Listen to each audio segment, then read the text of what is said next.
Well, in addition to the main stage and the other events happening in the Feel Good Festival, we have a series of art exhibitions that are popping up all over the town.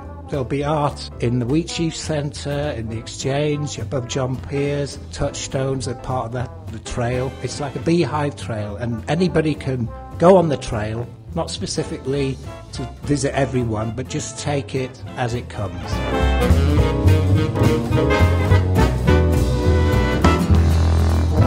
I believe that art is a healthy part of any society. I believe that artists are not showcased and recognised enough, and it's a chance for the hidden talents, because a lot of artists work in isolation and on their own, for them to come together and showcase their work.